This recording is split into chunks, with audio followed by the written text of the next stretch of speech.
morning, afternoon, evening, hello. My name is Kim. I am the Children and Young Adult Consultant with the Connecticut State Library, and I am here today with my buddy, Kathy Potter from the East Hartford Public Library, and she is going to be here on this episode of CT Pages to tell us about an LSTA grant program that she hosted, to teach teens job skills, something that, libraries might be missing the boat on a little bit, or maybe you're not, and this is just going to be a new way for you to do the thing. So we're going to turn it over to Kathy, who is going to share some information with us so we can take a page out of her library's book. Thank you for coming, Kathy. Thanks for having me, Kim.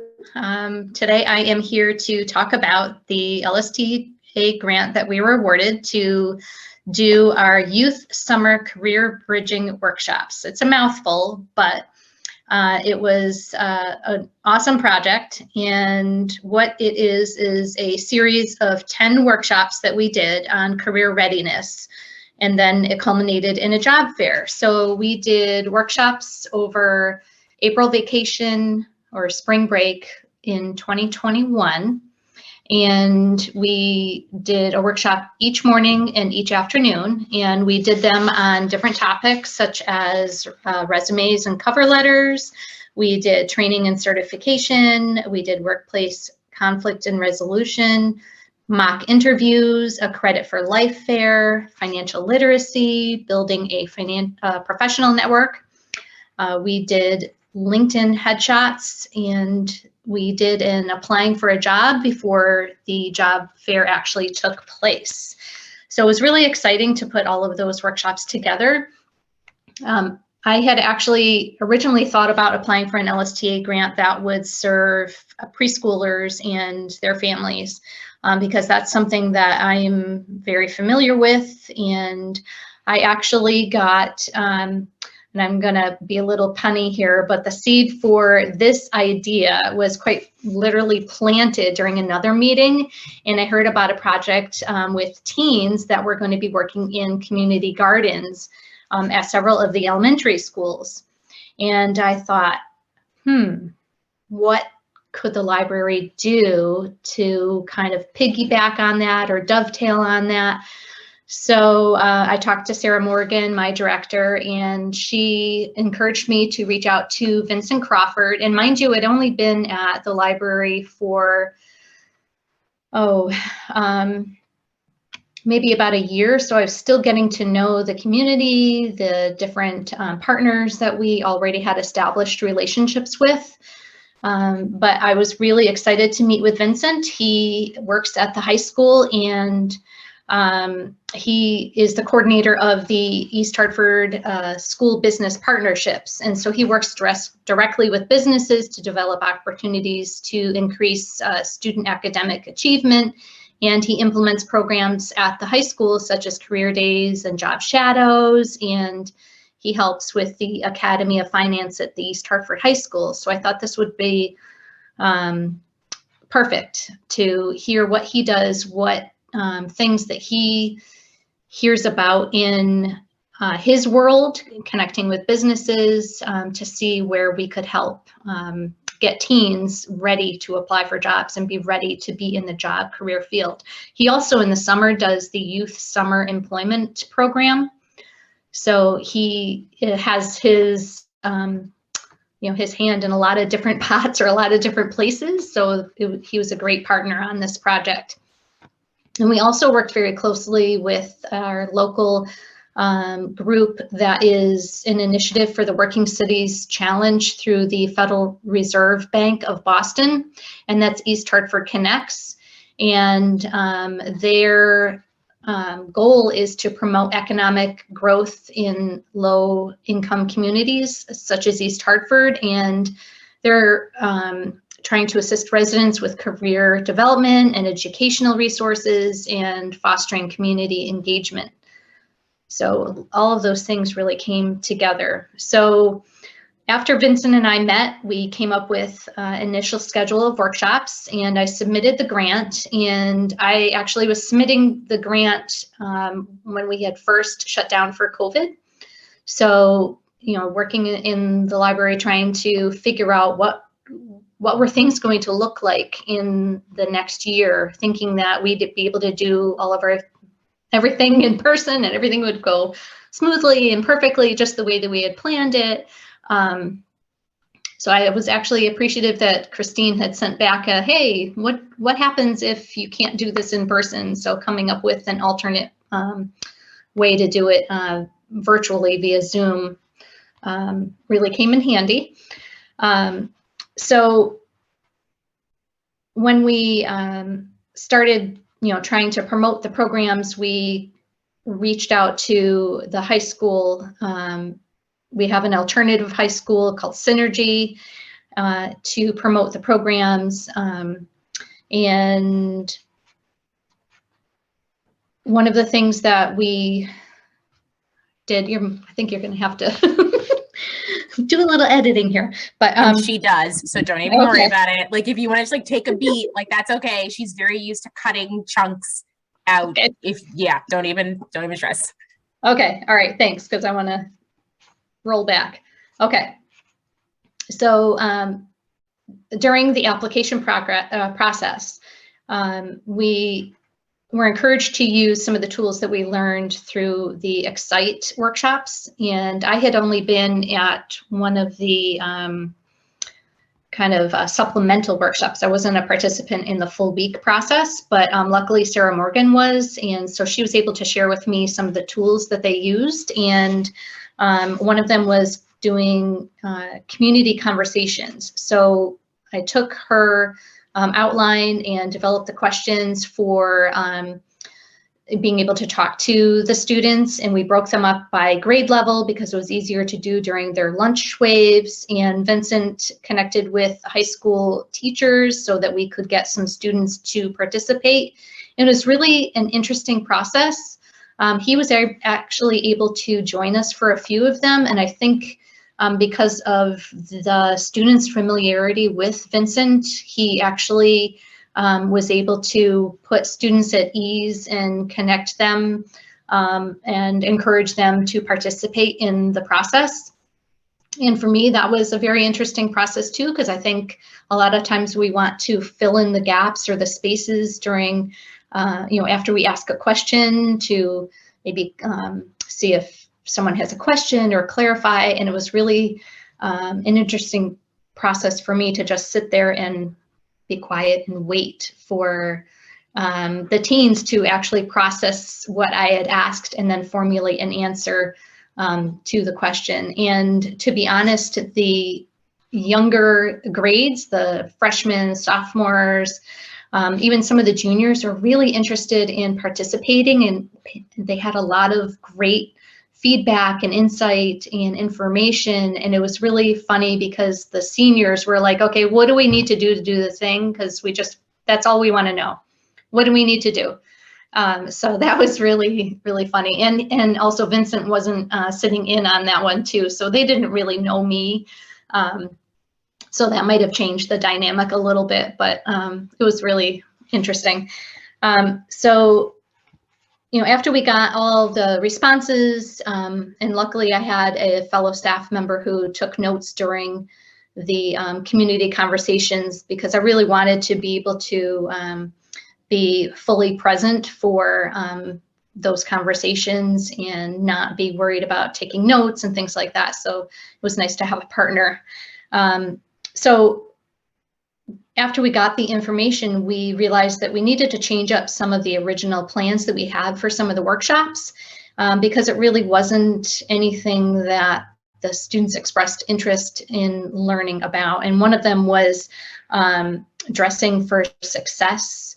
And we found out that they wanted really more information on financial literacy and networking. how do they meet more people? They wanted to know how to meet more people that like what they do. So that's why we included the networking portion of the workshops.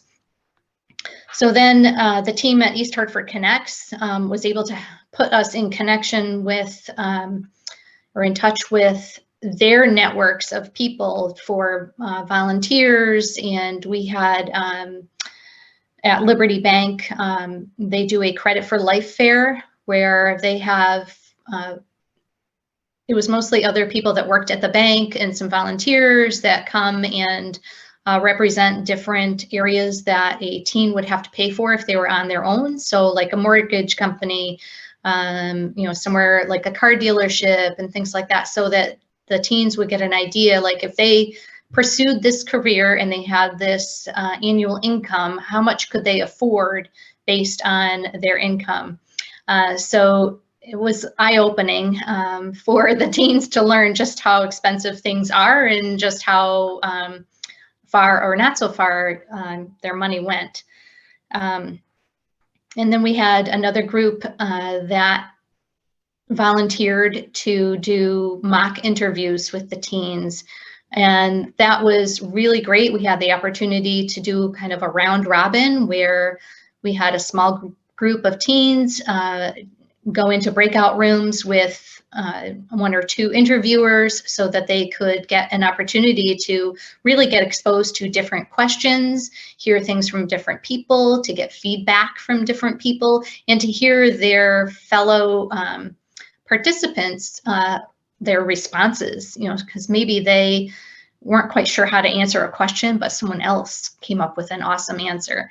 So that was really cool. And then after the workshops were done, all of the people that volunteered to do the mock interviews wanted to stay in touch with the participants. So they all shared their contact information that was then shared with all of the teens, and that just really showed their dedication and their willingness to keep this relationship going. So I'm hoping that well, I don't want to break the news, but we're going to be doing the workshops again this year because they were so successful last year. Even though we had a very small turnout, it was a very dedicated and persistent group that attended. And I heard from someone that works at East Hartford Connects that one of the participants actually, who was an opportunity youth age, not in high school, but had just graduated and was not yet into the workforce, did get a job at Pratt & Whitney. So, I mean, that's just like, woo, that was awesome. Great news. And one of the workshops that we did, I don't know if I mentioned it, was the LinkedIn headshots. So we actually had a professional photographer come in and take photos of anyone who participated in the workshops, and it gave them a chance to have a nice professional photo so that they could add it to their LinkedIn profile. And some of them, the day, of course, that we were doing it, it was raining, so they had to walk in the rain for some of them, or just it was an extra effort that day, but it was well worth it.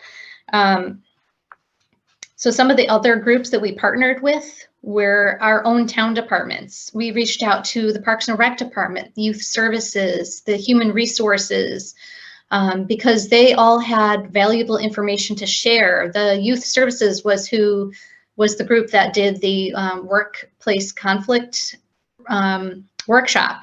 That's what they do. They're social workers, so they were able to really help the teens dive into those things that they might not be comfortable sharing, or trying to figure out how to navigate in a workplace situation. So it was really wonderful to have them participate. And then our Parks and Rec Department is always hiring for the summertime. They hire lifeguards, they hire summer camp counselors. So they participated in our job fair. And our Human Resources Department kind of gave an overview of what is it like to apply for a job at a municipality. What are some of the things that you need to do? What kind of paperwork do you need to have? Where do you look for a job in a municipality? So it was really helpful to have that. And one thing that we did learn, I don't know if you remember, but April 2021 was beautiful. It was sunny every day except for the day of the photo shoot.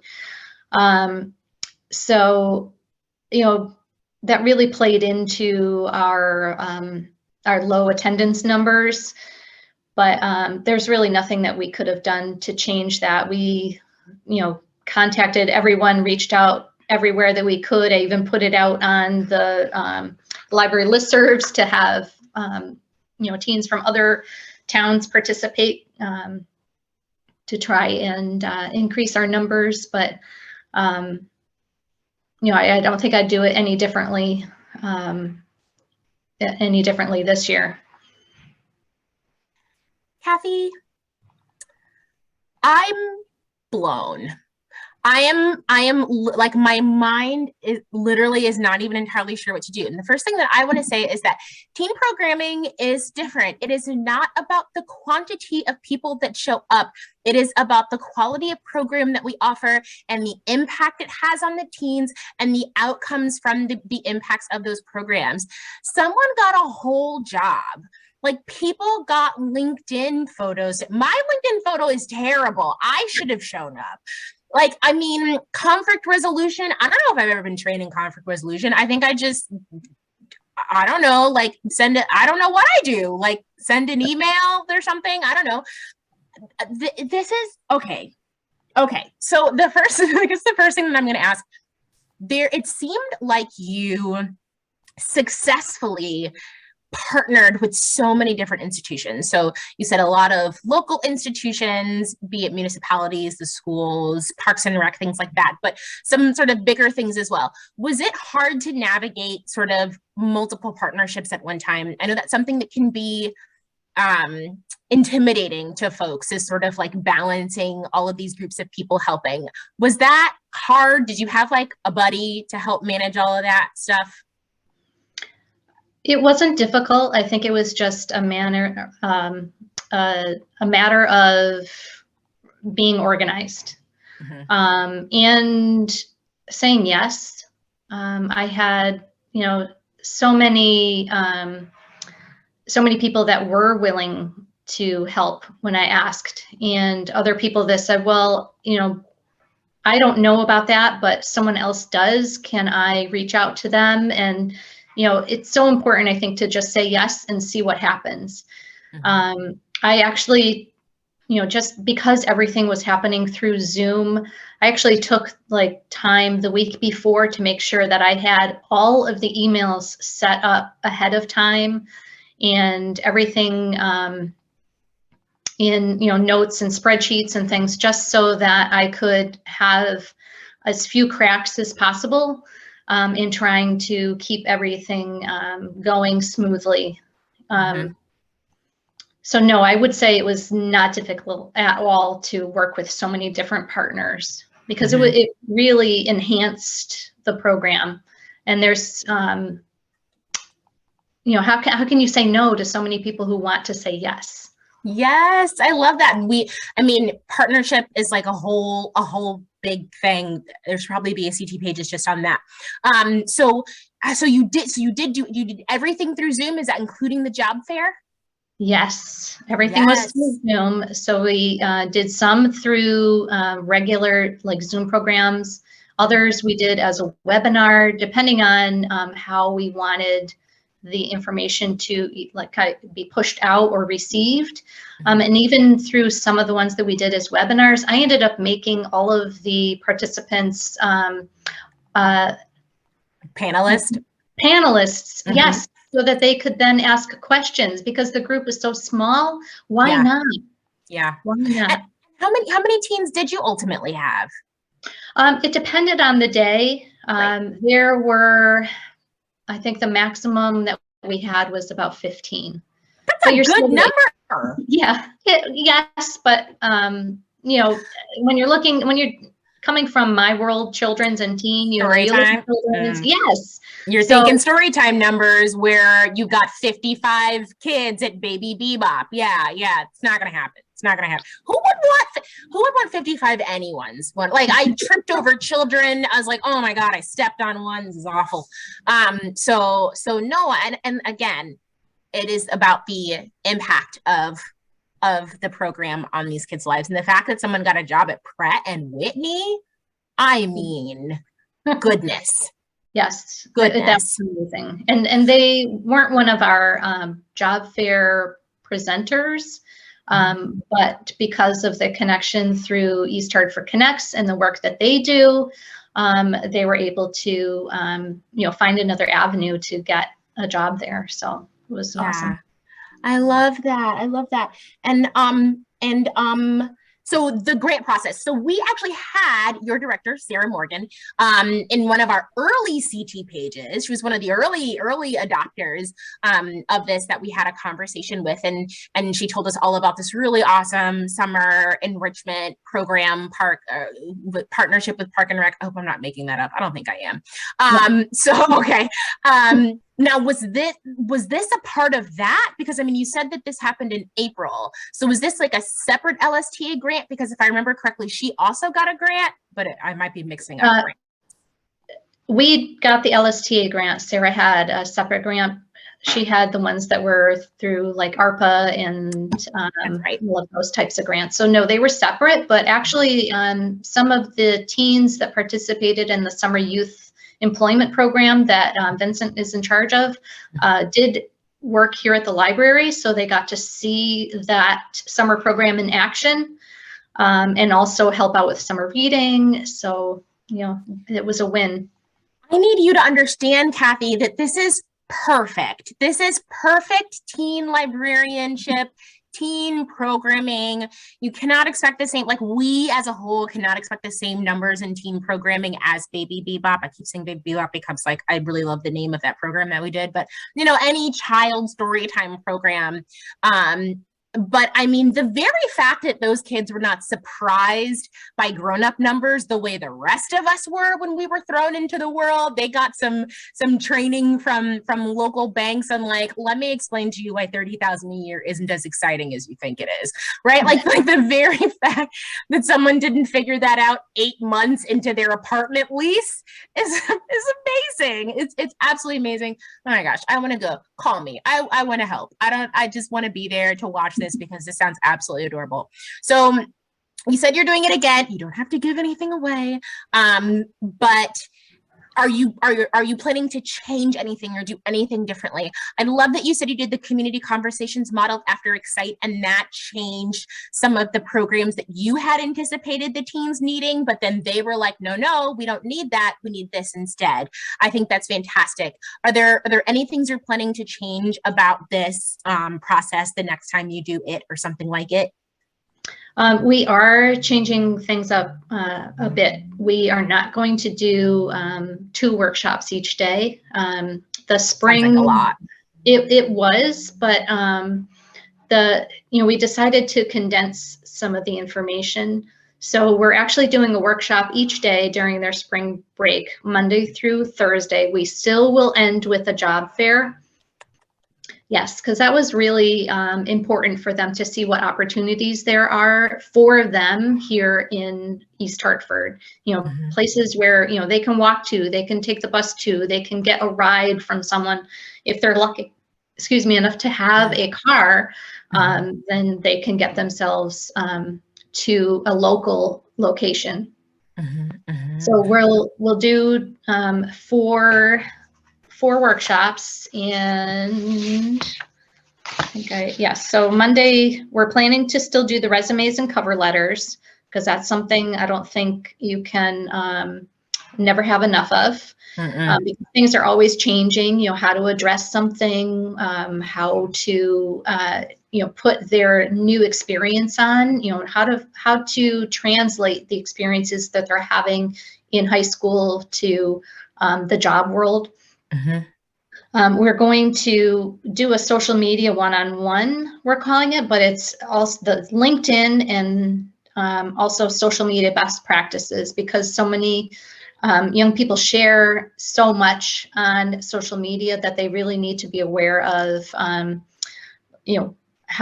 the best way to do that. Right. And it isn't, bite them in the end. Right. Yeah. Make sure you don't put anything on Instagram that you wouldn't want your boss to see, like kind of situation. Absolutely. Exactly. And then we're going to do the Credit for Life Fair again, because that is even more fun and exciting and informational when you can do that in person and actually go from different booths to, get their budgeting information and figure all of that out. So we're going to do that again. And we are going to do the photo shoot again. I love it.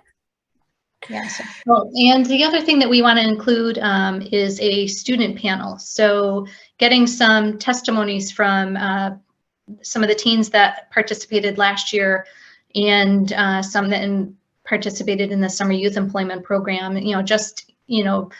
why does this information matter? How did they navigate their maybe volunteer experience or their internship or their work, and what information can they share with fellow teens to help them manage things easier? Right, right. Did you have a like what did the team at East Hartford look like that was working on this? Was it how many people from East Hartford were a part of making this what it was? Here at the library? Yeah. Let's see, we had one person who created our flyers, our logo. Then we had myself, kind of navigating all the scheduling. I had each time either a buddy that worked in the library or one of our partners, because that was just how we were operating with Zoom at the time, so that, if we lost a connection, we could get back into the meeting and there. So it did not take a lot of people, and I don't anticipate that it will again this year, just because we've already had the experience. We've got so many partners that are willing to volunteer and help out that it's really not taking up a lot of staff time. I love that. Oh my gosh, I'm so excited about this. I have so many thoughts. And then I think financially, how much money approximately did this take? Was this like a huge grant? We're talking like $10,000. I'm just wondering for libraries that might hear this and think like, man, I really want to try something like this. What did that look like for you all? Well, the grant that we applied for was a little under $4,800, and that actually included money for materials, career materials, to be added to our collection, because that was one area that we really didn't have an updated, books on different like career paths and things like that. So that that was one aspect of it. Some of the money that we originally thought that we'd be spending, like giving bus passes or gas cards or something like that, got reallocated to other things like a Zoom with webinar, so that we could do that.